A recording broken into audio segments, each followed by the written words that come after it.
if I know a guy's trying to like about to hit on me, I'm like, I've paid for men multiple times. I will literally pay your insurance, your rent. Like if a guy were to be like, you have such a nice back, like walking down the street, I'd be like, the fuck? Like, what are you talking about? Yeah. Yo, welcome back to Empirically Speaking. I'm your host, Atlas Cortez, and today I'm joined by none other than muscle mommy herself, Stephanie Middlemiss. Today we're going to be talking about what it's like being a girl at the gym, just some tips for you gym bros to find your gym gal, a little bit about romance in your 20s, and how it's like to live an unconventional life with an unconventional career path and trust the process. If any of that sounds interesting, stay tuned. Enjoy. Stephanie Middlemiss. Yep. Welcome to my podcast, Empirically Speaking. I appreciate it. No, of course. Thank you for letting us use this space, your humble abode. Of course. Now, I wanted to start off the podcast just asking about basically where we met at the gym. Yep. So, I mean, how'd you start? The gym? Oh my God. Yeah.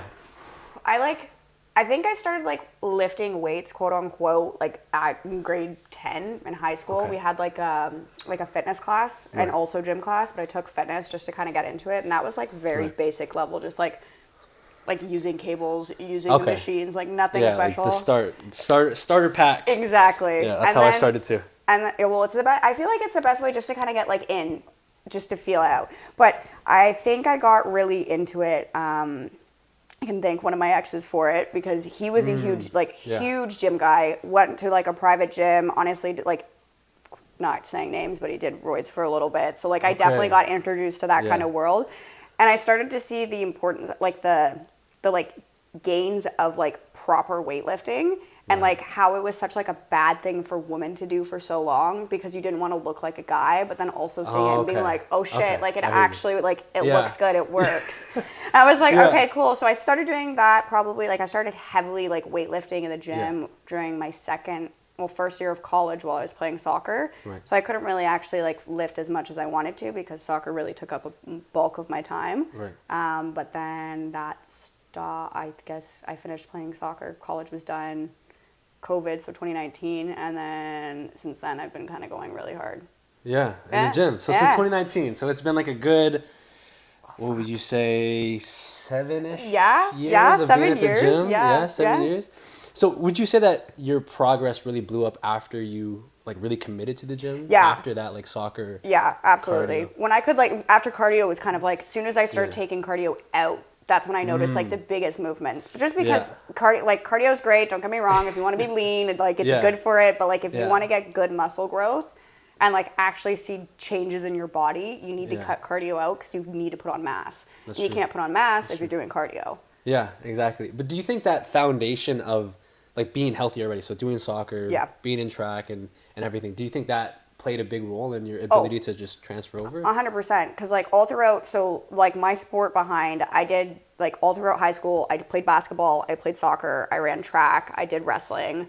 Oh, so, you wrestled? Yeah, you know I wrestled. I didn't know that. No way. That's crazy. Yeah, I wrestled. Like you're like throwing, like whipping people around. Yeah. I wrestled. We trained with the boys and everything. Oh, wow. Yeah, so like so a lot. Proper. Yeah. Okay. Proper. Yeah. Like we did Greco training, like all of it. Like yeah. I do honestly miss wrestling. I did a little bit. I wrestled with Western for a little bit before I started playing soccer with Fanshawe. So. I did it competitively, quote unquote, but yeah. Okay, so you're a fighter. You're like a you can, fight or flight, girl fights. Okay. I don't fight. Hey, I respect that. Now, sorry. But no. But on that, it definitely having all that behind me and being like having all that like sport behind, like my legs are the way they are because of the fact that I played soccer for literally like 18 years of my life. So like that is added a bit of mass. Yeah, exactly. Obviously, the gym does help, but they look the way they do because I've had such old muscle growth in it. Yeah, you know what's crazy is when I was younger, I always loved Cristiano Ronaldo's legs. Yeah. Because I'm like, I didn't know it was possible to actually carve out. Yeah. Like I thought you needed to be like a professional level athlete where you're playing soccer all the time and having this specific regimen. And then going into the gym, I realized, okay, like I don't need to, like it's not necessary to be a professional level athlete to get a physique that you like, that you look in the mirror, you're like, damn. Wait, where these striations come from? Yeah, you're like, am I popping off today? Yeah, 100%. So it's nice to know that you can actually progress into the physique that you that you Yeah. want. All it really takes is just going. Like, just Yeah. like having your mindset and being like, I want Yeah. to look this way, and then just doing it. Yeah, exactly. Yeah. Now, I'm a guy, obviously. What? No way. And I go into the gym, being a dude, Yep. doing dude things, Yeah. surrounded by a bunch of dudes normally, and then every now and then there's girls that come in. I'm like, okay, respect to you Yeah. being in a situation that is predominantly dominated by mostly guys. How is it being a girl in the gym? Kind of, is there guys looking at you all the time? Like, is there camaraderie between the women? Like, do you talk about the creeps or the new hotties that walk in, all that kind of stuff? Like, how's that? The gym environment, it's honestly, it is weird being a girl. At the beginning, it was terrifying, for a lack of words. I think every girl that goes to the gym for a long period of time, like, knows the scary point of the transition of going into the free weights. That little that's that's scary because that's free all. weights. It's all the guys. All the guys are there. You don't know really what you're doing. It's most of the time, if you see any girl working out, if they're doing free weight workouts, they're not in front of the mirrors. They're moved away. They're off tucked to the side. You're right. Yeah. Okay. That's And it's fair. just a straight confidence thing. It's just getting used to it. Like, the gym is a scary place as a female because we do have eyes on us typically more than, and it's not guys gawking all the time or guys like trying to look in a sexual way or like anything, but it's just like being like, we're not supposed to be there in a guy's mind. So people are like, they're watching and being like, you stand out differently. Yeah. There's obviously creeps, like, that happens anywhere. I'm sure, like, the same idea if you were a guy and you were to go to sit in on like a female yoga class, like, you would get looked at. Okay. Girls would look at you differently. Okay, You know that's what I fair. mean? Like, it's I just, get you. it happens. Yeah. Some days you really want to, like, there's been days that I want to leave the gym because somebody's looking at me too hard, but like, it just kind of happens. Yeah. Yeah, I think wait, what did we segue? I forget what we were saying. We're just talking about like being a girl at the gym. Oh, okay. Unique, like the unique kind of like. They're perspective coming you off. bring. We talked about Camaraderie. There we Yeah. go. If there is the first like 2 seconds with girls in the gym, I always feel like I'm getting checked out by a girl, and you know what I mean? And I'm like, will you No, look I've at me? seen it. Yeah, girls check me out all the time. They're like more. I swear. Okay, Girls check me out more than I was guys gonna do. say maybe I'm not seeing it correctly, but like whenever I see another girl at the gym, they're always looking at you. Yeah, and like I'm getting flicking stared over, at. flicking over. Yeah, Like, every and I'm like, second. I'm such a smiley and I'm a happy person, but like Yeah. the first like 2 seconds, it's like mug, and then you wait for the first girl to break a smile, and then you're like, Yeah. oh, we're good, Yes. yeah, we're okay. Sometimes like the off Yeah. time, you'll get like a mug the whole way, and you're really? like, oh, okay, you're like, cool. Like competition, like oh, like, Right? Like I'm trying to beat everyone's gym crush, Right? but like you're Right? doing my competition. Yeah, and sometimes that happens. Yeah. And honestly, I feel that a lot because it's a lot of younger girls at our gym specifically, Okay, and I that's fair, feel that's like fair. it's like they're trying to like have that overconfidence. Yeah. But the second you like give them a little smirk, they break into a smile. And you're like, okay, we're good. Yeah, I feel like at the gym more than anywhere, I've had it the easiest to make friends. Yeah. Because like everyone's 100%. there, we kind of are there to work on ourselves. We're in a positive environment, We have the same mindset. and you can give like an easy compliment, like, oh, like I see you grinding all the time. Yep. Like you look good. What's your name? Like it's the easiest segue to just become friends. Like you see them all the time. Yeah. So I well, think it's the easiest way to like, I don't know, if a dude were to give me a compliment on the street, I think, like, if a guy were to be like, you have such a nice back, like, walking down the street, I'd be like, the fuck? I'd be Like, what are you talking about? Yeah, I'd What do you literally be want? like, excuse me, what do you mean? But, like, if Yeah. it comes from the gym, I'm like, okay, like, Yeah. thank you, that's respectful, Yeah, like, okay, you see I hear it. you. So, like, I don't know, I feel like it's easier to hit on people in the gym and to approach people at the gym than just Yeah. down the street. Yeah, no, that's fair. That's fair. Yeah. Now, is there anything you think guys should be a little bit more considerate about? Like, I know you say there's sometimes you see creeps and all that kind of stuff. Like, what should guys be more considerate about for interacting or Yeah. having girls in the gym? Especially at the gym, understanding that, like, we're there to lift too. Right. Like, I'm not there to try to, like, hook up. I'm not there trying Yeah, to, like, that's I'm there to put my work in as well. And, like, I don't, like, a quick conversation in passing, totally fine. But, like, don't stand by me while I'm, like, let me get my lift in. Let me Okay. do my stuff. Like, be considerate of that. Also, just, like, in general, you don't see... It doesn't happen often where a guy gives like another guy a critique, but like guys coming over and being like, "Oh, you should lift it like this," and I'm like, "Shut the fuck up! I've been doing this for 5 years." Like, no. I see. So we deal with like everyone's. We have a couple friends, and like Yeah. sometimes it happens where we'll be like, one of our friends in particular will be like, "Oh, you should do it like this," and I'm like, Oh, "No, Oh, I'm gonna do it like this. I'm yeah. gonna keep it. And Yeah. I find a lot of the time that because the gym is a male-dominated place, it's almost where a man feels like they need to mansplain more, and it's like, we're good. okay. Like, if I'm asking for help, I'll ask for help, but don't give it Yeah. otherwise. Do you find that guys are more condescending at the gym? Is Yeah. that kind of like... Yeah, what you're 100%. thinking? 100%. I see. So they're coming over like, oh, you're doing it wrong all the time. Like, does it happen like... It's not all the time, but it does happen more often than not. Like, I wouldn't be like, it's more common in the gym that if you're doing something wrong, a guy will come over and tell you you're doing it wrong, rather than like if you're just doing something on the street, they're not going to be like, this is incorrect. Okay. Do you know what I mean? Okay, that's fair. Okay. Yeah. Now, they call you muscle mommy. They call you muscle mommy. And obviously, by seeing your physique, anyone can tell like you've got an amazing physique, like the best back I've ever seen. Okay, thank you. Amazing leg, like good mass in the legs and definition. I'm trying to be as respectful as possible. I appreciate that. I have a booty too. Like I got a little going. You got for it all. me. You got the whole 9 yards. Do you have any advice, okay, for girls starting out in the gym, trying to build their booty, get a nice back, abs, all that? Like what's your advice on how to make progress? And it's not going to happen overnight.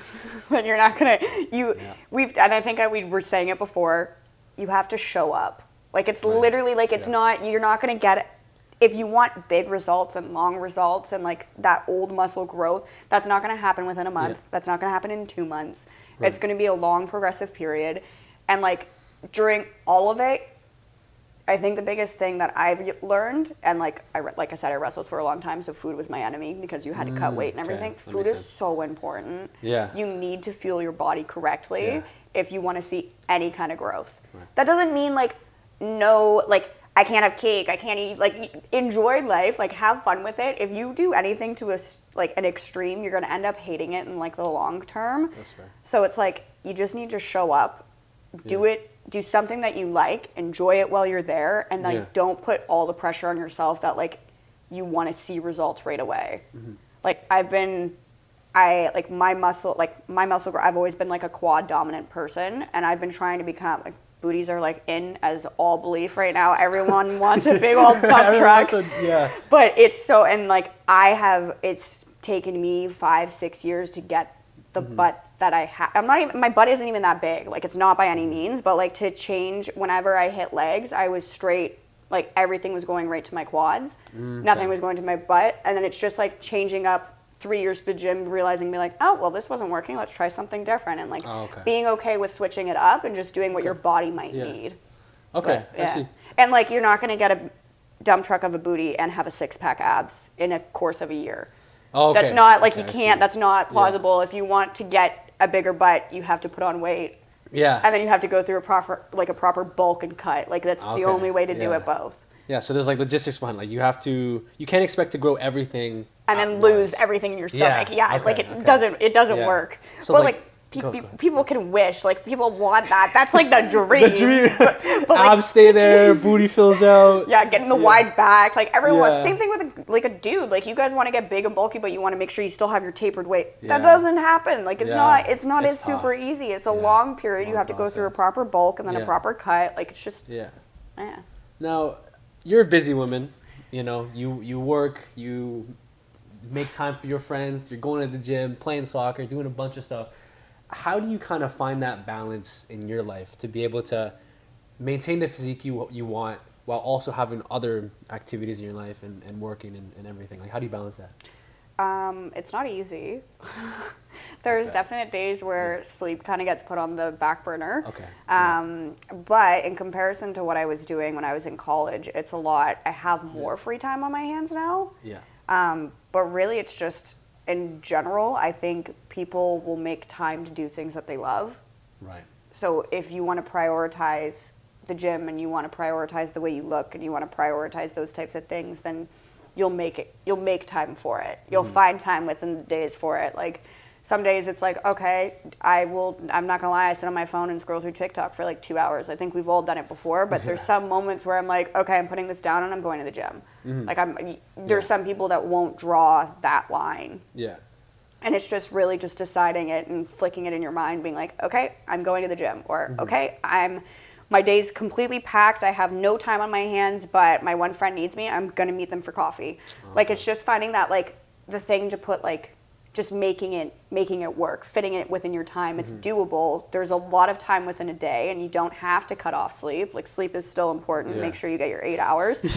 Like, it is very, especially if you're going to the gym, make sure you're getting your 8 hours of sleep. Rest is so important. Rest is so important. Yeah. But there's certain things where I think you can, like, draw a line and like prioritize certain stuff that matters to you. And certain people like choose to prioritize different things, and there's nothing wrong with that. I used to prioritize partying and like hanging, like that was a life that I used to live, and that I'm not saying I don't do it anymore, but it's almost like slowed down so I could do my other things. Right, that makes sense. So would you say that it kind of comes down to understanding what you really value in your life and being able to prioritize based on, okay, these are the things I actually want to have and want to live my life by, and having the discipline to live by that kind of that predetermined 100%. But it's so easy to be like, I prioritize self-love, but like what are you doing to do that? Okay, you know what I mean? Like, are you actually taking, like, do you love yourself? Are you taking that extra time to, like, it's so easy to say that you do these things, but are you actually prioritizing the activities that come behind it? Right. Okay. So it's kind of like also like understanding what you value, but getting specific on how you're going to execute on those different those different values. Well, because it's so easy to be like, I want to go to the gym. Okay, when are you going to go? What day are you going? Okay. You're going to go once? Okay, oh, you're busy Tuesday. Shit. And it's like, well, no, you find, like, if you want to prioritize it, you find that time to make it work. Yeah, and like you got to take action. I think that's one of the most important things. Is like, you can talk about building your life and doing all this and that, X, Y, and Z, but if you don't actually do anything, it's just like mental masturbation. Exactly. You're just talking. Exactly. You're just talking about it. I've never heard that term before, but I like that. Mental masturbation. It's just literally just feeding your ego and being like, this is a good idea, but you're not doing anything about it. You know, something I realized with my life too is when I used to talk about things that I was going to do, I'd get this like little spike of dopamine in my system. And I feel good when I'm talking about it. Like, oh, this is what I'm doing, this, and that. And then because I've already felt that little spike of dopamine, I feel a little less drive to actually go and accomplish it. Yeah. And I realized this because I like to meditate, you know, and kind of find my peace. And I realized, like, I got to stop just chatting, you know, and start doing. Yeah. Because, like, listen, like, what's the saying? It's actions speak louder than words. Yep. Like, when people can see the change in your life and, like, see you're actually doing something, I think that speaks much more volume than telling someone I'm about to do this. Exactly. I completely agree. Yeah. Like, I think a lot of our generation is all talk and like all show. Yeah. But it's like, where's everything behind it? You know what I mean? That's fair. And I've fallen into it a couple times where I was like, I'm journaling, and it's like I journal like once a month. Like, what am I like? I'm lying. Now I've actually like gone into the habit of being like actually doing it, and I don't talk about doing it anymore because I'm already doing it. Yeah, like, it's not for the performance. Exactly, and that dopamine that I was getting for talking about it is actually staying and progress. Like, it's being longer because I'm actually executing it. Yeah, exactly. The longevity of it. Yeah. Now, just the last question about this topic we're talking about with advice for people at the gym. What are the main obstacles you see, or maybe that you experienced in your journey in the gym, and like what did you kind of do to overcome that? Well, I think the biggest obstacle is being a female in the gym is like not knowing what to do. And being like, what am I supposed to do? What movements am I doing? Am I going to look stupid while doing this? Like, that kind of scared. Yeah, that's a big well, and I think that's honestly, I shouldn't just say it's girls, because that does probably happen with men as well. Right. But it's a scary environment just being a girl going to the gym as is. So that is an added feature, like added on top of that. And with anything, just do some research. Find a girl that you like on Instagram that has a fitness account, and follow what she does. Watch yourself while you do it. The amount of times that I used to watch myself doing RDLs before actually doing them at the gym, just because I was like, is this what I want? Like, is this what it's supposed to look like? What am I supposed to do? And like going in with a soft game plan, but then being okay with the idea that it's going to change. Oh, okay, I see. Because like the gym itself, you like, as much as you wish that you'd be able to exit, like I have a plan every single day that I go to the gym. I have it in my head. I don't write it down anymore.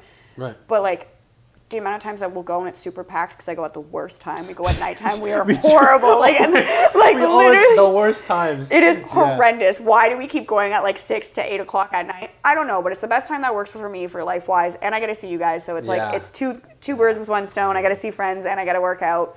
But I can't get a bench at the time that I want to bench. Oh, okay. So it's being okay with like being fluid with the fact that like things are going to change. It's okay as long as you have a soft plan and you kind of know what you want to do, then you're okay. And it's okay. Like so many times, and one person said this to me, and it's like sat with me for like my entire life, and I'm not going to quote it correctly, and it's going to be incorrect, but it was talking about like in any kind of situation, if you ever look out in public, people are checking themselves out in the mirror constantly because they're wondering how they look. Right. So if you're wondering how you're, like if I'm out there wondering how I look, I'm not looking at you. I'm not looking at all the other people. I'm literally looking at myself. And the amount of people, especially in the gym, we're all so our ego are so hard.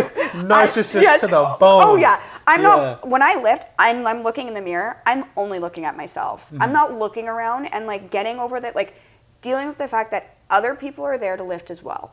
Other people are there to do their own shit too. They're not coming to watch you. Some, don't get me wrong, there's probably some creepy people out there that do that kind of shit. Yeah. But the bulk of it is like, no one's there to critique you and judge what you're doing. As long as you kind of know what you want to do and you're following that, then you're fine. Yeah. That's the obstacle you got to get over, is just getting there and doing it. Yeah. I think people are so obsessed with looking at themselves, like not even just being narcissistic, but I mean, everyone's probably going through the same problem, like, oh, is everybody looking at me? Exactly. But the overall mindset is me thinking about myself. Yes. And some people get so lost in that they don't even pay attention to others. Yeah. So if you realize personally, like, hey, I'm only thinking about myself in the gym, it's most likely that the person over here, and here are doing the exact same thing. Exactly. Yeah, exactly. So it's like we don't need to be scared. The amount of times that I'll zone out and I'm like zoned out staring at myself or zoned out staring at the floor. Man, I get caught out on it all the time, and I'm like, sorry. Like I know people have. You there? Yeah, I'm like, oh, coming back right now.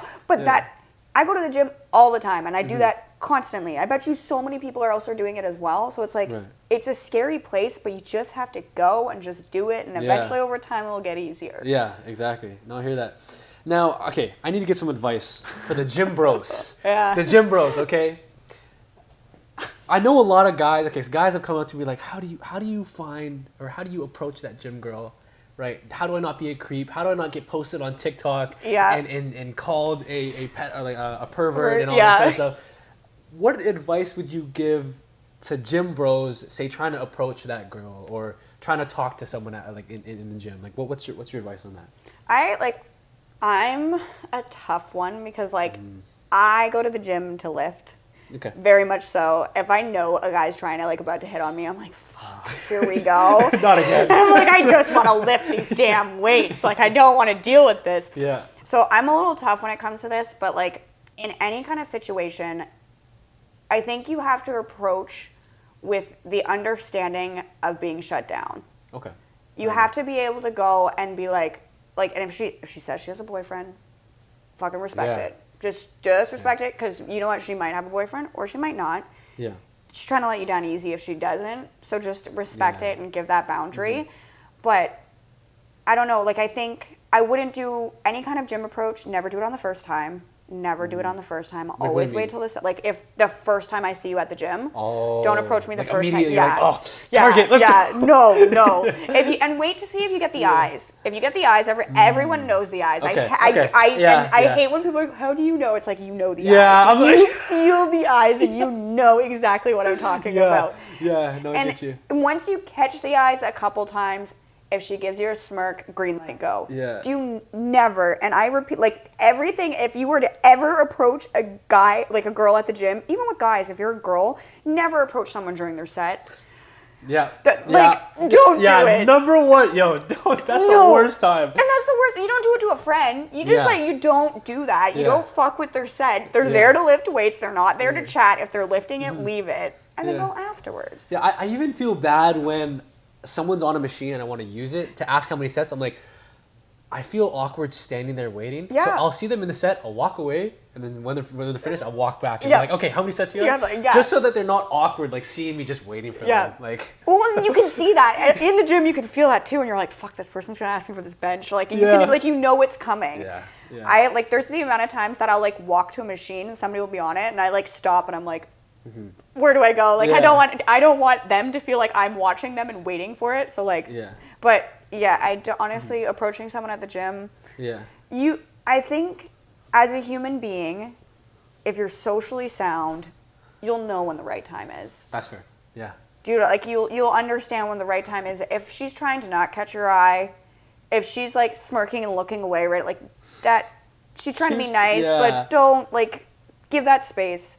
Okay. I think, yeah, that's pretty much it. That's fair. That's fair. So, what are some like big do's and what are some big don'ts other than like what we've talked about? Like, is there anything else that we can Like at the gym, or Yeah, sure, oh, sure. okay, dudes are like approaching a girl, yeah, or like just the dudes, like okay.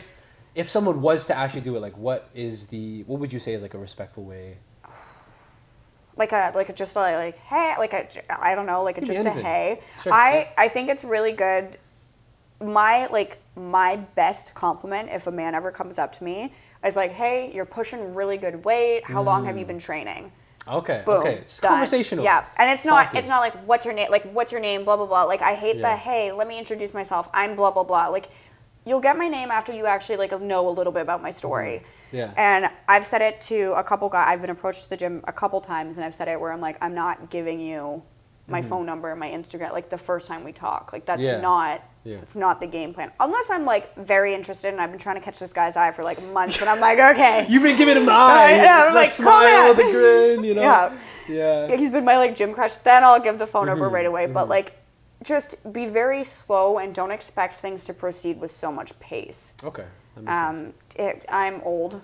I'm 25. I'm getting very old. Well, turning 26. Yeah. Do not ask for my Snapchat. Oh, the Snapchat is If you ask for my crazy. Snapchat, I'm gonna ask for your ID to see how old you are, because I'm gonna be like, what the fuck? Yeah. No. Nah, instantly, I'm sorry. If you're using Snapchat, like no hate. Okay, maybe you talk to your friends.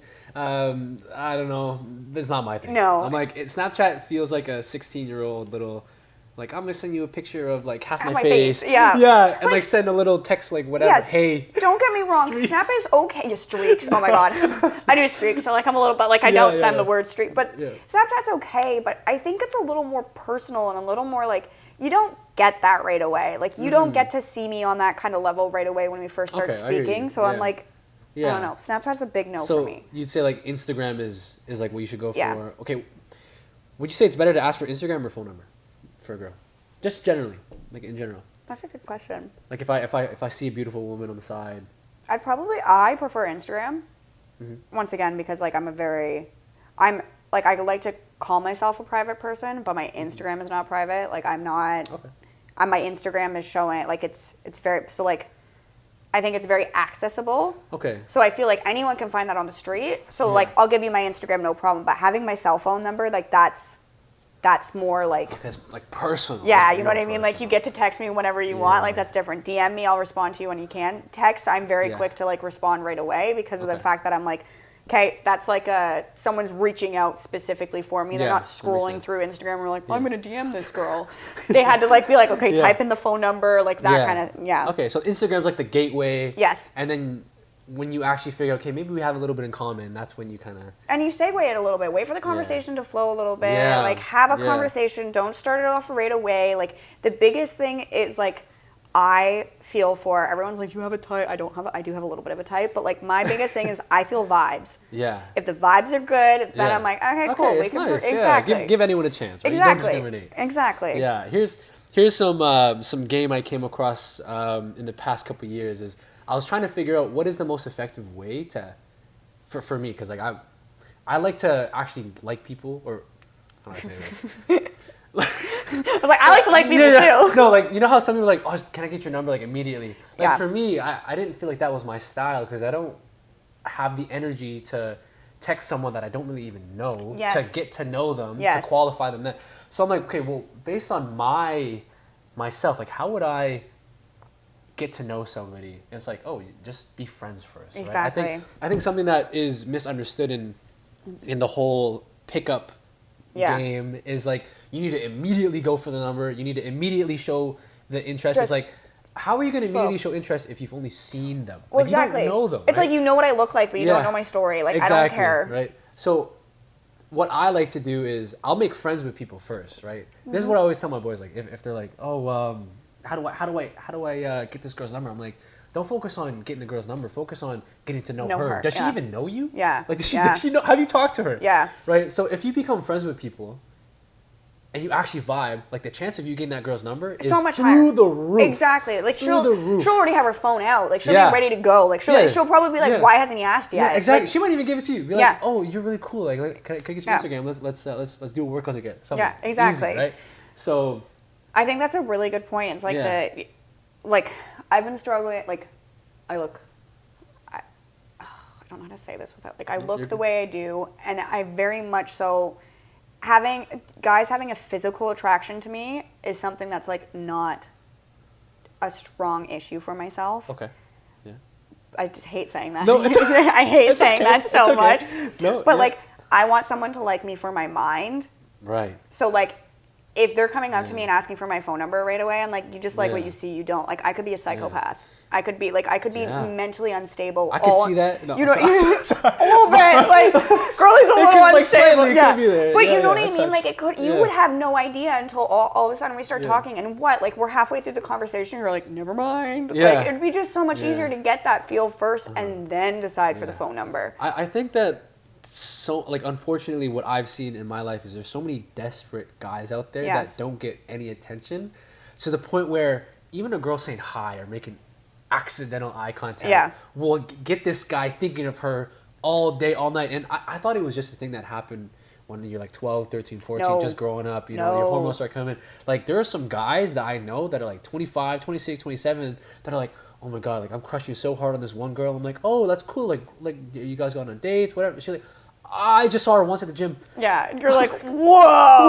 What do you like, mean? stop it, slow it down. Like, at that point, I'm like, hey, that's kind of like You can psycho. yeah, right, Psycho. right. You can have a gym crush. Like that Yeah, is yeah, allowed, yeah. 100%. I think everyone Yeah. at the gym has a gym crush. Yeah. So I think it's important to be able to be like, okay, but Mm-hmm. like you can crush on that. But I don't know if that starts segueing that gym crush approaches you. Don't go nuts. Like just Yeah. like play everything slow. We have time in our Yeah, lives. Like exactly, we're young. right? Like we can figure it out. Yeah, It's okay. like get to know people. I think. Yeah. I mean, for me, that's what I'm interested in. Like getting Yeah. to know people, their unique stories. I want to know what's their about story. them, Yes, like I don't right? want to know what Instagram Yeah. knows or what your, but like I don't want to Yeah. know all that. Like I want to know like what's your favorite food, Yeah, like all exactly. your random things that you don't tell other people. Yeah, so what makes you unique. So, I mean, I think being genuinely interested in people is like one of the easiest ways to kind of move forward. You know, Yeah. there's this concept I came across. I forget who told me, but it's like if you want people to be interested in you, it's not about being interesting, but being interested. Yes. Like yes. when you show energy, you're like, oh, you're really cool. That like magnetizes. Like I'm thinking to my past, like a lot of the girls that I've been interested in, like you know, Yeah, quote unquote, yeah. I wasn't even interested in them at first. I was Yep. like, you're cool, you're Yep, cool, right? yep. But then they start like approaching, like talking to me, like Yes. trying to get to know me. I'm like, she cares. Like Yeah. what is happening here? Yeah. Right? It's like it's crazy to find someone that is so invested in you and interested. Like, actually interested, and that too. just that flips. Yeah. And then you're like, okay, maybe I should be interested in them. Like they know so much about me. Yep. You know, so Yeah. I think that's an amazing thing. Now, yeah, you're a beautiful girl, super fit, and I would definitely say you would. I hate saying this word, but qualify under this, you know, like this high value Yeah. talk. You know, it's been in the media so much recently. Now, I feel like there's this concept also of girls really dating up per se. Yep. Right. Like, okay, you have to have your life together, things like that. You know, does this make it more difficult to like kind of find romance nowadays, or like are guys scared of you? They're like, oh my God, she's so put together, so perfect. I'm nothing. Like I can't even go talk to her. Like, does that really happen? I feel for like you?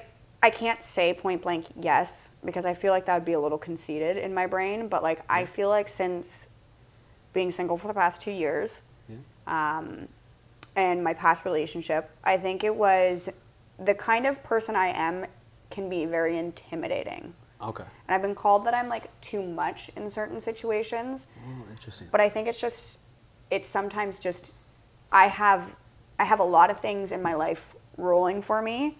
Okay. That I've put into place for myself that I'm not willing to put on pause. And I Yeah. think when talking to new people, so many people when they get into a relationship want to be like in a relationship and like that's everything. Okay. And it's I so see. important that life keeps going.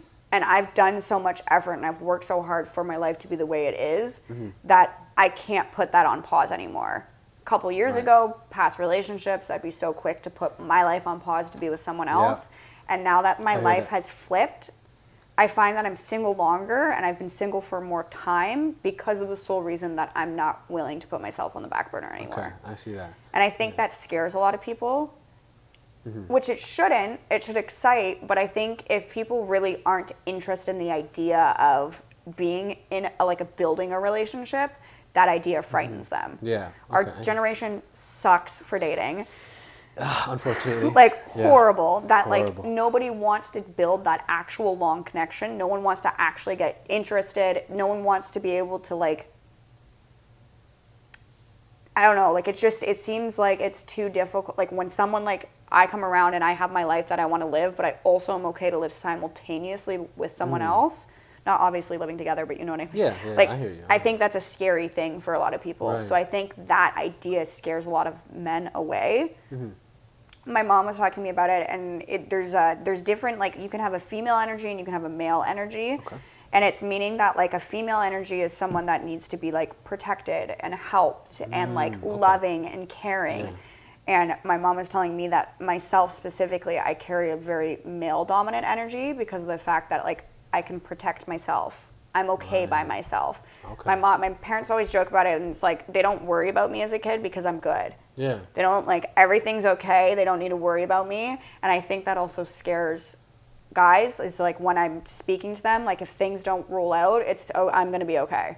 Oh, okay. I see. People like to be more dependent. Exactly. They want to feel that need. And I would give that need, in a relationship, I would give my all and everything, but I feel like a lot of guys think that I don't need them. Because in reality, you shouldn't have to rely on another person to be able to be okay. But a lot of people want that. They want to feel that needed. And I think I scare a lot of guys away because of the fact that I'm I don't technically need it. Yeah. And I think I think that's even more healthy, right? Right? Because having to need somebody in your life, another person, is I used to be like that. Yeah. Right? We all did. And I mean, for me, the realization was getting my heart broken and recovering from that. Yep. Right? Been there, done that. But there's not a lot of people that actually grow from, say, heartbreak or that realization. They kind of just live with it and they're okay, whatever. This is just how I am. Yeah. But once you reach the other side, when you're I'm doing me. Yeah. I'm here fuck, for that's myself, okay. and I feel so good in myself.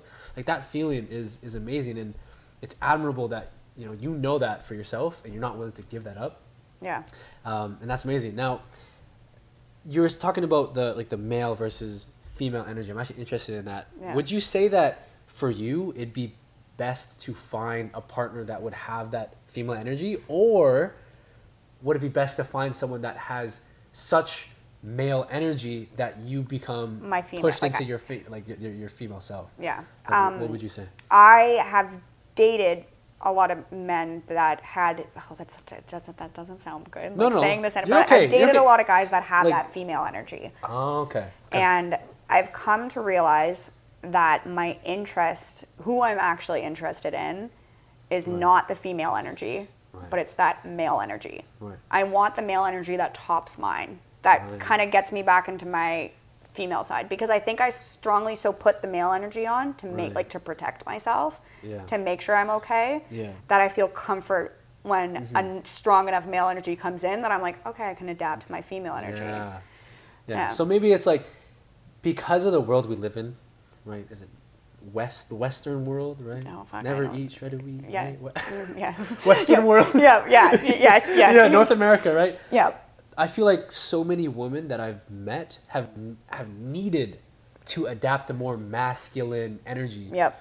To be able to be purpose driven for themselves, because I also think a lot of men nowadays aren't as masculine as they used to be. Yes, agreed. Right?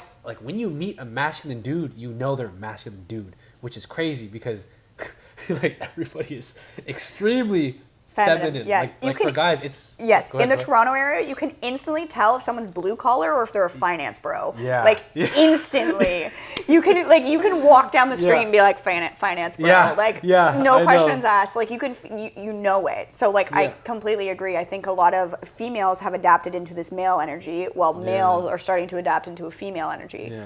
which isn't incorrect. And like it's not. I don't Yeah. want to like genderize No, you're good. anything. Yeah, it's like polarity of Yeah.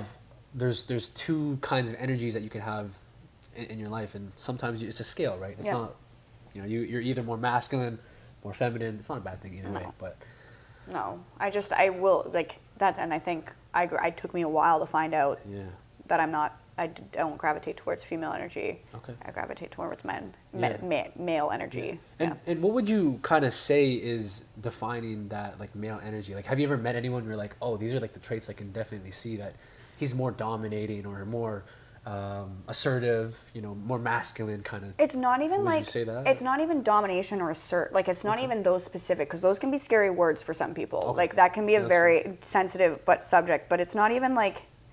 It's just the way that they hold themselves. Okay. And it's like the ability to be able to get into a situation and they can get themselves out of it, rather than needing Okay. another body, like Yeah. needing someone else to be able to fix something. Okay. They're the type of person that can fix things by themselves. Right. Do you know what I okay. mean? Do you know Yeah. what I mean? So you're Like- like you're self-reliable. Yeah. Yeah. Okay. And that's, to me, that's a male energy. right. I don't okay. there's not like this, I don't need a specific of like traits that you have to hit. I Okay. just want that vibe. The vibe. Okay. Yeah. Yeah. So there's this kind of loose energy, you'd say, that Yeah. like when you see it, you'll know it. And, Yeah, and it you'll kind of feel comes it, and out. I'm sure everyone, like now that I've said that, you'll probably like instantly speak to someone and be like, there it is. Yeah, That's like the you fe- see the- the different energies. Yeah. Yeah.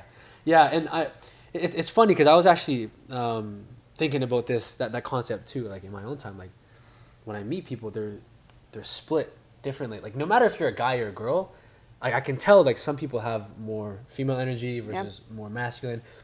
It is like it's crazy to me that it feels like it's flipped. Like a lot of men are more feminine, a lot of women are more masculine, and like what would you say that it's because of where we grow up, like the media maybe? Like Yeah. what would you say? I think what do it's, you think? I think it's the flip in society. For many years, men had to provide, Right. and it had to be like they were the breadwinners. They brought home everything. Right. Now, life has changed. It's equal households, or like I grew up with a fantastic mother that when my parents are divorced, my dad makes good money, my mom makes good money, but whenever my mom got with another guy, she significantly always made more. And that was my mind for trigger, that it's like she relies, like she supplies everything, she figures that out. And that, I think, changed my mindset, and I think Okay. so many other people have had their brains switched to see that like females can live the male energy, and they almost have to harder to be able to grow in their career. Yeah, because I feel like it's become so career oriented Yeah. out here. Where, like for me personally, in my with my values, I think that in the future for my wife, I'd love her to be the caretaker of Yeah. my babies Yep. and the people I bring into this world. And I think that is one of the most important roles that a woman can kind of inherit. Yeah. And I feel like it's tough because when I hear people talking about nowadays, especially women that are invested in STEM or career driven, is they're like, oh yeah, I don't want to have a family. I want to just like career, build myself in that way. And they kind of lose this sense of the family orientation. And I was listening to, do you know Jordan Peterson? No. Okay, so he's a psychologist in Toronto. Like he's very technically like controversial, but Okay. I think he's got very insightful, let's say like mindsets. Okay. Where he was talking about how he's like 40, 50, 60, somewhere around there. Old. And yeah, but he's like wise. He's like a Gandalf, Okay. right? And he's talking about a lot of the career-driven women that he's known growing up with that have not had families, right? By the age of 40, 50, obviously by that age, it's a bit more difficult to have a family. Yeah, of course. And they're saying like, he has not met a single woman who did not wish they went the family route. Yeah. Because then they're like lonely, harder to find a man because they're so high in society. Like the way that you're saying, you kind of quote unquote scare guys. Like they're scaring a lot of guys too, because they're not finding the masculine energy enough guys to kind of make them feel feminine. Yeah, to kind of And put them in their plate. Like I know that yeah, sounds horrible, yeah. but no, yeah. but like in a healthy way, right? Yeah. So it's tough out there with the mentalities they have, and I think it's so easy to follow, especially me. Like that was a problem for me. Like I just like consume. Yep. And like I had no opinions other than regurgitating what I heard. Yeah. Right? And that was my whole high school life, was regurgitating. Like, I'm gonna be canceled, or people aren't gonna like me if I don't think this way. No. So I would force myself to like, okay, this is how I need to live life, whatever, and then it ended up ruining my life. Like, absolutely ruining it. Well, because so many of those things that like are getting spread out into like that's the way it's like people think that's the way it's supposed to be, but so many people don't realize that like behind the scenes they might have other thoughts. Like so many people that are so like this fact focused. Yeah. They're pushing it out there in the social media. They also could believe in something else, but they're not showing that. You're only seeing one side of it, so then you think that's the only side, and then your brain thinks that's the only way it's supposed to be, right. And then this idea is wrong. Yeah. But that's not the case. Yeah, exactly. I hear that.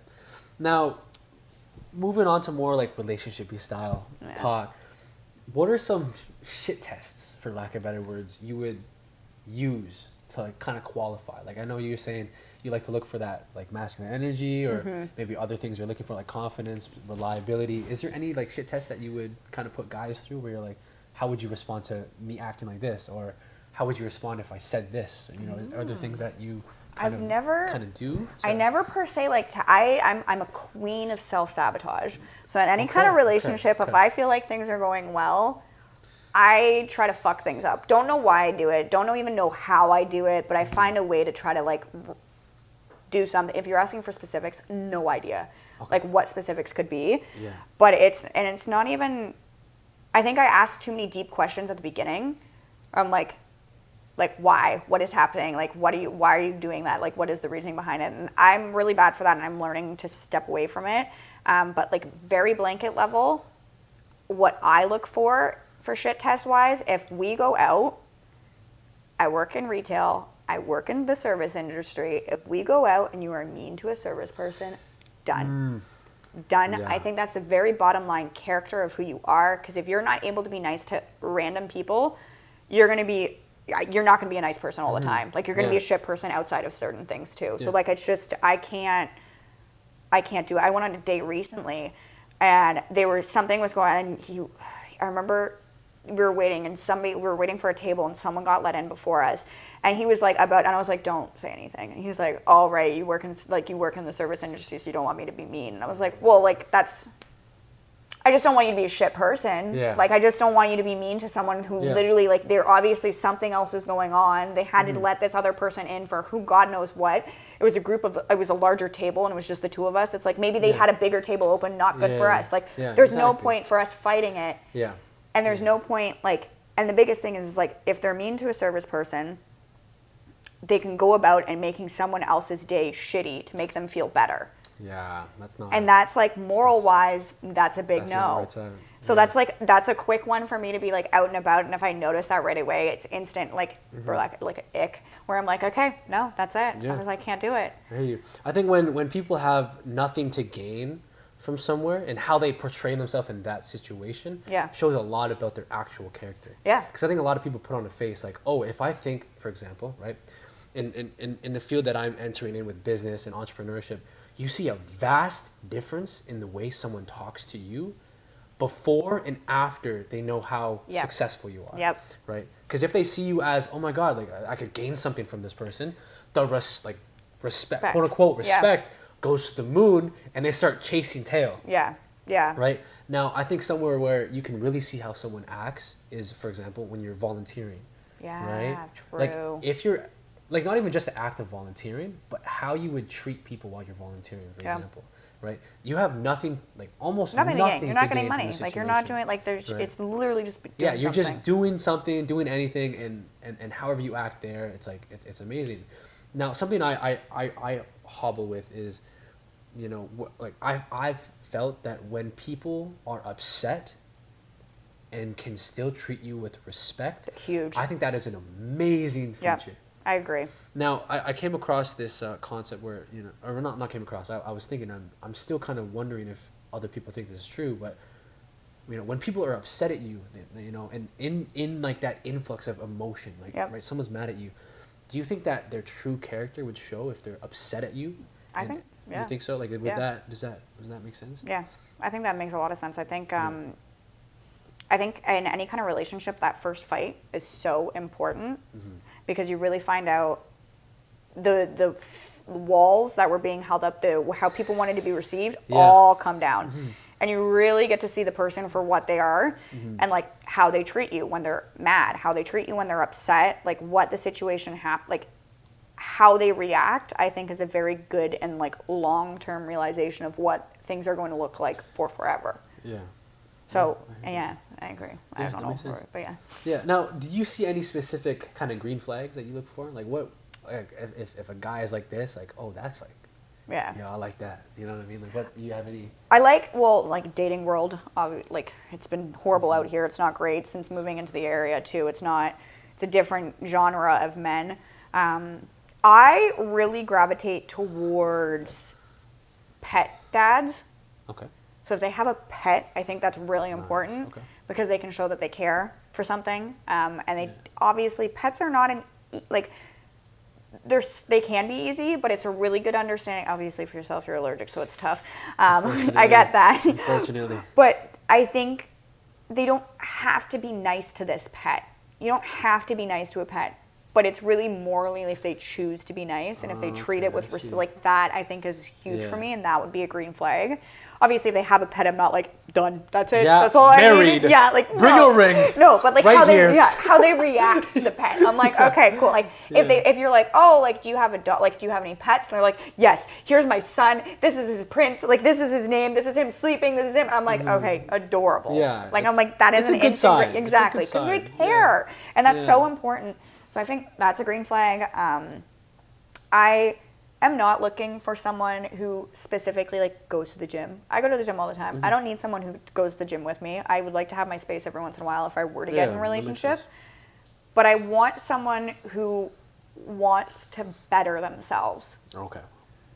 So whether that be through meditation, yoga, journaling, anything that they find that they're like, they're not suffice in who they are base level and they want to get better. And I think that's a huge, incredibly attractive. So attractive. And it's not like a fast, you know how fast fashion, I don't know what it's called when you get like, you have a hobby that's like it's new. A fad, and like a trend, like not about that.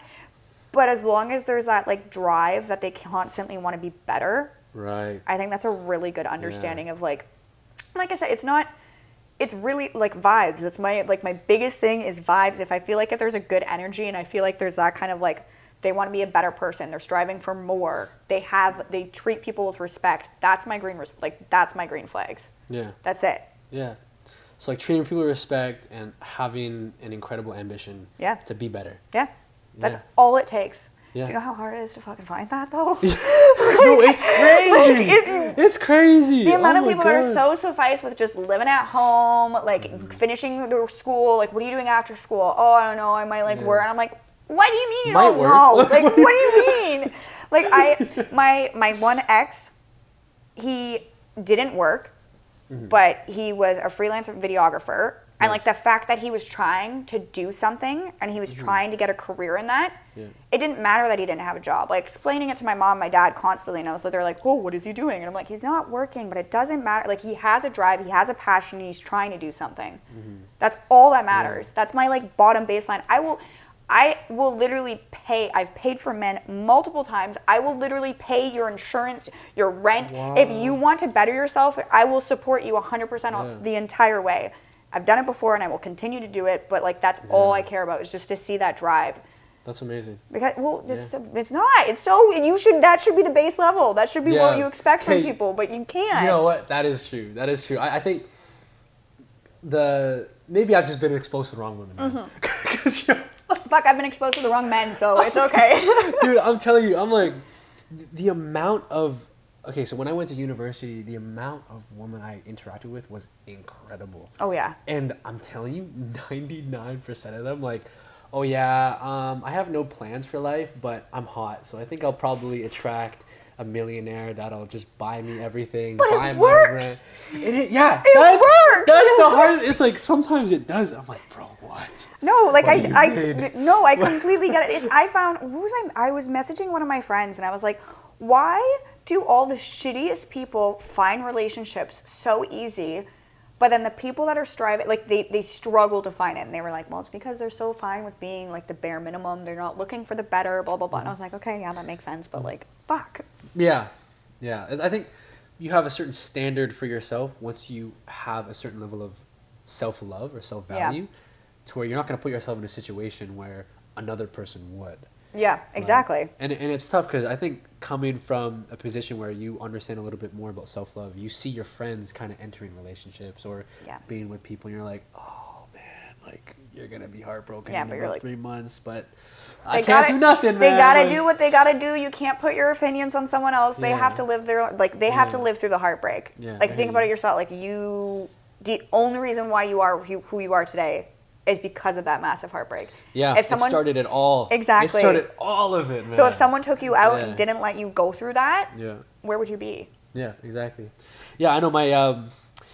I look back, I'm like, this is good and bad. Okay, so my experience, because I was with a girl and then we broke up and then we were apart for like a year or so and we got back together. Yep, been there, done that. Yeah, and like I remember I tell myself, I'm like, I'm never getting back with her. Like this is like I shouldn't, I can't, whatever. And then I went back on my word. And that kind of second time around, like although it was kind of me swallowing my pride and kind of I kind of lost a little bit of like, oh man, like lost respect for myself. Yeah. I was able to regain it by like taking that heartbreak and taking that anger and using it to build myself, and then it propelled me even further. So I think sometimes actually making those big mistakes are huge, are what you do need. Yeah. Right. So yeah, that's a big thing. Now, there's this concept, and I know it's cheesy, like the high value man. Right? Yeah. Right. And for example, for me, I'm like, okay, guys that have their fitness down or are ambitious, right? They're pursuing financial stability, things like that are what I see to be kind of high value kind of traits. Yeah. Do you believe that it would be different between guys and girls? Like, do you think that? Or maybe like that with that masculine energy versus feminine energy. I really don't know, because to me a high value, like it's very different, because in my mind a high value anybody would be someone who's career driven, somebody who looks good physically. Like I know that shouldn't matter, but it does. Like makes decent money, has good friends, has a good family. That's a high value person. But I think that's also scary, because like I thought that was a high value.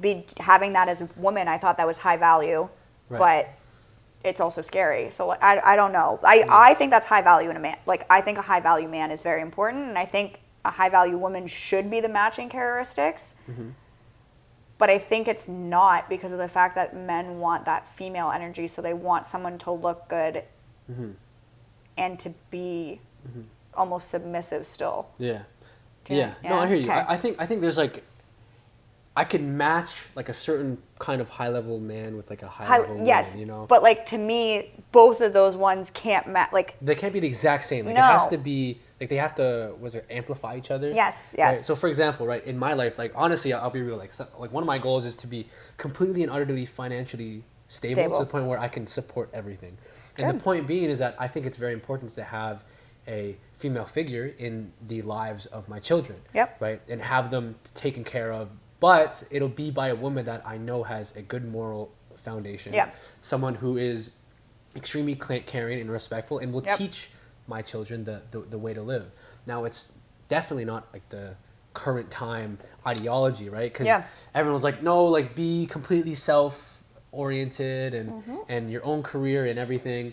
But I think that, you know, that going back to that masculine versus female energy, right? That masculine energy is more kind of reliable, taking care of the woman, and the woman would be taking care of the children. It's kind of like a ladder system, right? So I know it's not kind of widely accepted, but I think that would be an amazing way to kind of you still live in the you still want the like traditional traditional lifestyle, and that's okay. And I think like the way I grew up, we did not grow up in the traditional lifestyle because my mom always was the one that was the breadwinner.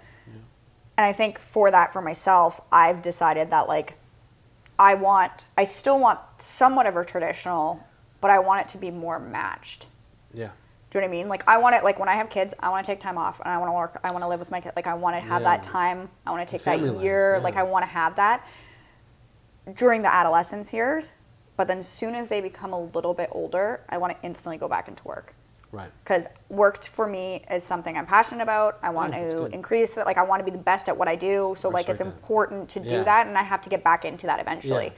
I'm fully aware that I can't do that in my life right now because of the way work is rolling. I'm progressing at a good pace, and to keep that pace the way I want to, if I want to stay on my 5-year plan, kids are not in the picture right now, which is okay. Honestly, I got no man in my life, so kids are not in the picture anyways. Now, if I were to throw like a perfect scenario at you, like perfect guy for you, like you can kind of come into your feminine energy, and completely financially stable, and you know, like, okay, this guy can really take care of business. And would you be willing to be like a home, like a stay at home for a bit? Or like would you still want to go back to work? Like, I want to go back to work. Eventually, I don't want my kids growing up and seeing me as less than my husband. Oh, okay. Because I don't work. Yeah. And I think with our generation, not saying that any woman is less than a man that works and you stay at home, because being a stay-at-home mom is definitely difficult. Yeah. But I think in the generations that are coming behind us, I don't want my kids to look at me like that. Okay. Because it's also like I want my kids to be able to make the decision on their own. I've decided that I want to have kids, and like I can support myself. Like I've decided that for me, but I want my kids to be able to make that decision for them. I don't want them growing up with thinking like man has to make all the money, woman stays home, and like I want them to be able to make the decision of what they want to do with that. So it's like giving them the opportunity to have choice. Yeah. Yeah, I think that's a big thing. Yeah, and I think that's why it's important that like I will take time off to have my kids and to grow with them and give them the proper nurture that they want. But I couldn't see myself staying at home for the rest of my life. Yeah. I could be a great stay-at-home mom. Don't get me wrong. I will go to all the sports games, everything. Yeah, soccer mom. Yeah, 100% through and through. But I think to give myself the drive that I want and to keep myself kind of like up, I'd want to work. Yeah. I'd want to do something like constantly to keep me busy. I think being purpose-driven is something that everybody needs. Like not just men, but also women. And I think everyone needs anyone. it. Yeah. Anyone. Like if you have something that you can pursue with your whole life and your whole being, like that I find is the purpose to life. For me at least, is like being on a conquest and on a journey to grow and become the best in a certain field that I desire to be the best in. You know? Well, even when I hit the best, becoming better. Exactly. Like never having that like stop spot. Yeah. There's never a stop, I think. Yeah. It's like there's goals along the way. When you reach the one goal, you make another one. Exactly. Yeah. I'm sure you and I can relate in the gym, especially like I want to push this weight on RDLs. I want to do this much on squat. Yeah. And then you get there and you're like, fuck, I can do more. Yeah, exactly. Because you're so strong at that point, you can build on it, build on it, right? And there's always more you can do. Yeah, absolutely. Yeah. I completely agree. Yeah. Now, moving more towards your lifestyle, I remember you telling me you kind of taken an unconventional pathway in terms of maybe career, in terms of schooling, in terms of like your lifestyle. Like how did that path kind of go for you? Like did it ever get lonely? You know, like did you ever kind of lose faith in some points? Like, and how did you kind of move through like taking your own path in life? Well, it's like I had mentioned, I didn't think retail was going to be like my thing. I went to school for business. I thought I was going to finish school. I told myself I was going to go travel. Fucking COVID. Oh, no. So couldn't travel. Yeah. So an opportunity came up with work. I've worked retail like all throughout university and college. I didn't go to university. I don't know why I just said that. All throughout college. Right. And I had an opportunity came up that I could take over a store. And at the time, it was during COVID, didn't know how long it was going to last, knew I couldn't travel at the time. And I was like, you know what, a little bit of extra money, why not? Yeah, give it a try. Just to see. And at that time, when they offered me the position, I was like shocked at how much they were offering me. And I was like, you can make this money doing retail? And I was like, Yeah. base level retail? I was like, okay, Yeah. cool. Yeah. So I took the job. Fast forward, an opportunity came up to move away from home because I'm originally from London. Right. And then the Toronto Premium Outlets, there was a position that opened up for a co-manager position, not a store manager position, something that would technically be like a down step from what I was, but since it was a higher volume, it made more sense for me to do. But it would involve me moving away from home, and I've never moved away from home. Yeah. Like when I went to college, I stayed at home the entire time. I'm a huge family person. We had family dinners every Sunday. Like we just like, my parents are divorced, but we were very close and very together. Nice. If you were to ask, like rewind 5 years ago, if you were to ask my parents if they thought I was going to move away, they probably would have been like, no chance. They're like, that girl's moving down the street and we're living right beside us. Like that was Neighbors, man. Yeah. I had the full plan to stay in London my entire life. But this opportunity came up. So I was like, okay. And I was like, retail, do I really want to grow with this? And then the lovely, my wage came up again. And I was like, shit. I was like, that's not bad. I was like, that's not bad at all. A few extra bucks in the wallet. I was like, okay. Yeah. And then I kind of looked in a little bit more of like what kind of like based off of the pay that I was getting now, how much kind of pay the company would be able to get, like what it would kind of look like. And I was like, retail is actually more lucrative than I thought. Yeah. So in my mind, for my whole life growing up, it was like working retail was just a part-time job. My parents thought it was a part-time job. When I started taking the steps in the career, my parents were like, are you sure you want to do retail? Like, are you sure it's going to be okay? Are you going to be able to support yourself? Are you going to... And yeah, if I wanted to stay at the bottom of... If I wanted to stay at that base level that was first originally brought to me, that would not have been a lifestyle that I could live. Yeah, not ideal. Yeah. That wouldn't have been me. But I started to see what I did well, how I could progress with it. So it started in like every year. I think I get asked about, are you going to stay in retail? Like, are you going to stay where it is? And I think now it's finally starting to be like, this is how much I get paid. This is my growth. This is what's happening. This is how much I can get paid. These are my next steps. Yeah. Everyone's kind of like, okay, my bad. They're like, okay, that's fine. It's okay. Yeah. But moving away from home was hell.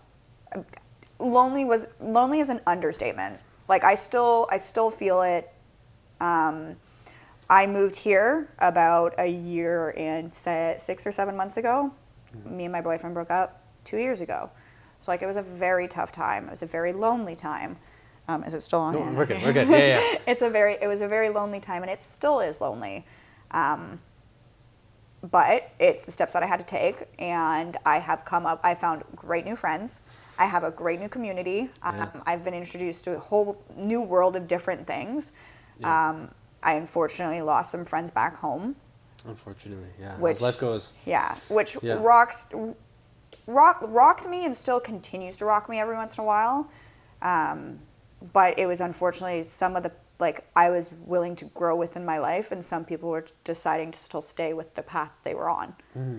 And sometimes with life, you grow away from people, and it's not bad. It does feel like a breakup. It hurts. It's not great, but it's just part of life. Mm-hmm. And you have to be able to put that kind of stuff in the past if you want to continue to grow. Yeah, exactly. There's this funny analogy that I was told, and I connected with a little bit because it was a little bit more comedic. But a friend told me, it was like, life is like a school bus, and you're the or not a school bus. Life is like a bus, and you're the driver. You know, people get on. You spend from one stop to the next with another person, and then some people get off, some people stay on. Mm-hmm. But the point being is life is fluid. You don't really know when people are going to stay, if they're going to leave, if they're going to go. So it's kind of about allowing life to go as it is and being fluid with it, rocking with the punches, and learning how to jab, weave, and just throw deal some with hooks, it, and handle yourself. So absolutely. Now, what is something that you think people misunderstand about you, oftentimes? Because I mean, especially with your journey as it started out as people questioning, oh my God, what are you doing? Yeah. And then now you're kind of more confident. You're like, okay, I'm doing good. Is there anything else that people really misunderstand about you, or? I think a lot of people, even from the gym community, when you first meet me, I think a lot of people think I'm this mean, scary person. I'm not. The second I smile, I think everyone knows it. They're like, okay, she's good. Yeah. And super chill. I have a very tough exterior, but I'm a teddy bear. I care so much about people around me. Yeah. I would throw myself in front of a bus for my friends, like that kind of stuff. I wouldn't do it for myself. I am super hard on myself. I don't stick out my neck enough for me, but I do everything for the people around me. And I think that gets forgotten a lot, even with the work that I do, like being a store manager. Like, I don't even think my girls that work for me understand that, like, the amount of stuff that I have to put my neck out and, like, stuff I have to put on pause for myself to make sure other people are okay. I don't think people understand how much I put myself on pause to make sure everyone else is okay. Does that make sense? Yeah. Like at face value, people don't really realize how much of a caring person you are and how out of the way you're willing to go for the people that you love and care about. Yeah. And I think it's because I put up a tough exterior. Right. So I put off the, like, I'm okay, I'm fine by myself, I can do my own shit, but like, if I let you in, I will give you everything. Yeah. Like, I'll give you the shirt off my back, like, without fail, without question. Yeah, that's fair. But I hear that. Yeah. I mean, you never. Sorry. You never really know who someone is until you really get to know them. Yeah. Like this is funny. A lot of people think I'm a whore. Yeah, 100%. Like, I totally did. All the time. Yo, the amount of people who, like, I didn't even think this at first, but then out of nowhere, something flipped, right? And then people started going, oh, like, you're definitely a shallow, like sleeping with every single girl you see. You know, you don't care about people, you just care about yourself. You know, every time I'd go meet people, they're always like, oh, how many bitches you got? You definitely got, like, a roster of 5-10 people, right? You're like, I talked to my mom. I'm like, yo, and when you really get to know me, like, my circle is small. Yeah. Like, I don't really let a lot of people in. Because you choose to be that way. Yeah, and I don't think a lot of people understand, because there's, like, most of the people are younger that kind of say that, like, oh, yeah, you're sleeping around with a lot of people. And I'm like, I think I understand myself to a certain level where I don't care enough to invest into, like, pointless relationships.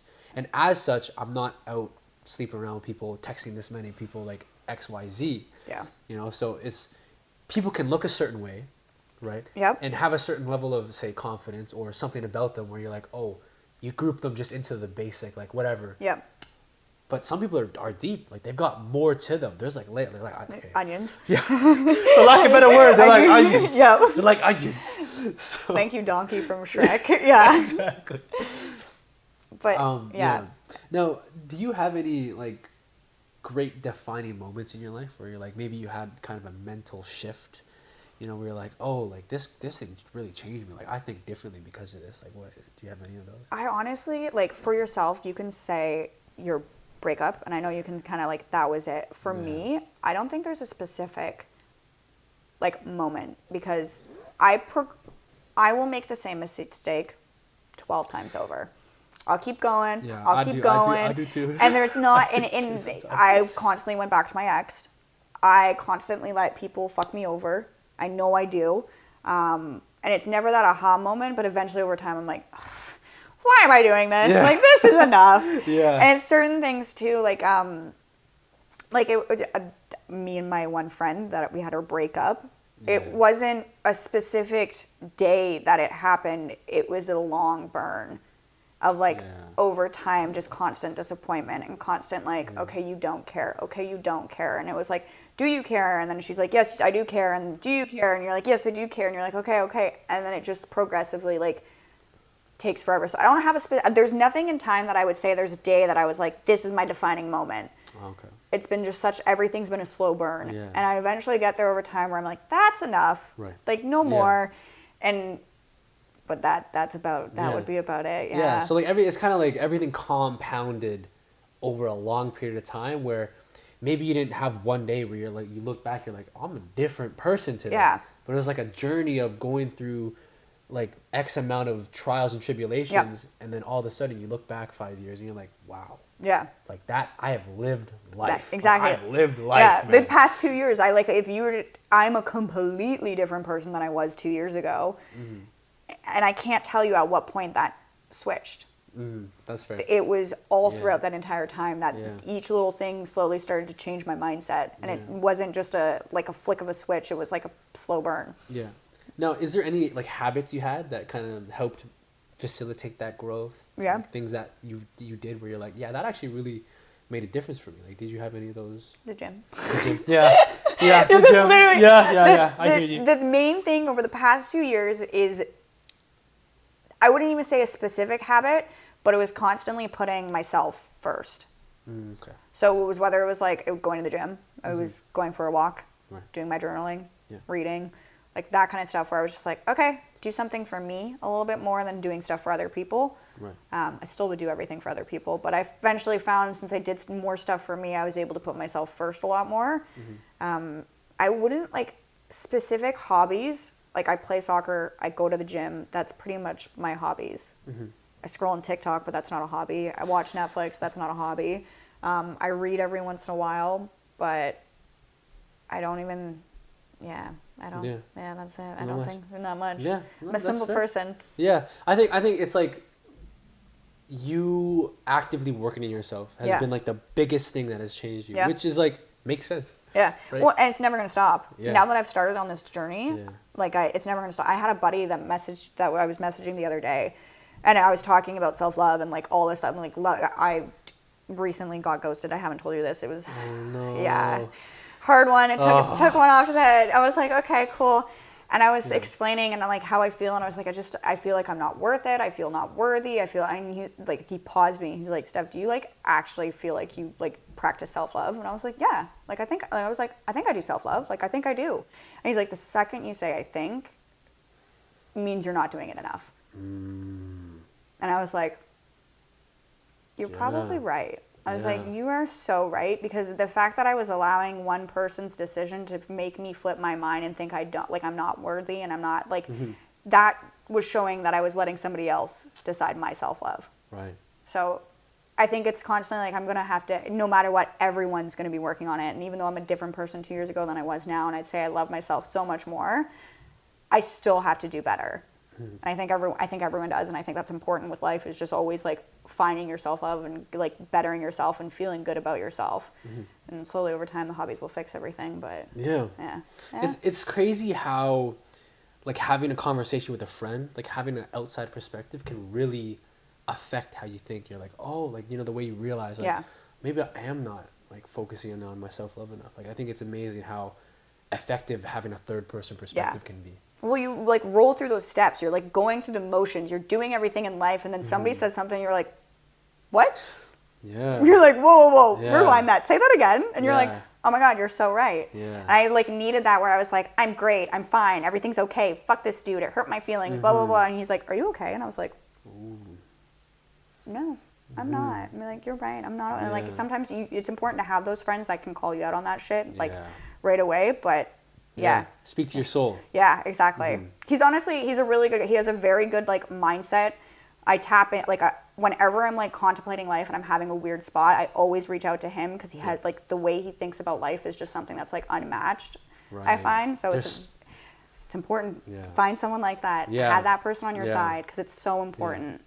I love meeting people like that because it expands your own capability to see the world as well. Yeah. And then, you know, like I think for me, I know it's weird, probably a weird goal, but I want to be somebody that can have that effect on others. Exactly. You know, being that like quote unquote reliable person. That, you know, you come to me and I can say certain things that you've never thought of like before, and kind of make an actual impact on people's lives for the better. Yeah. I pull away every single time I talk to this person. I pull away from the conversation and be like, wow, I learned something. And that's so important. It's so easy to have this surface level conversations with people and be like, how's your day? How's life? Oh my God, what did you do this weekend? All that's very surface level, but it's really hard to find those people that you can actually like pull away from the conversation and be like, wow, that I learned more. That like actually helped me. Yeah, and I think that's what makes it so valuable is that it's very uncommon. Yeah. Because you know that people that are like that have worked so hard on themselves. Yeah. To the point that they understand themselves so much that they can then start understanding others. Exactly.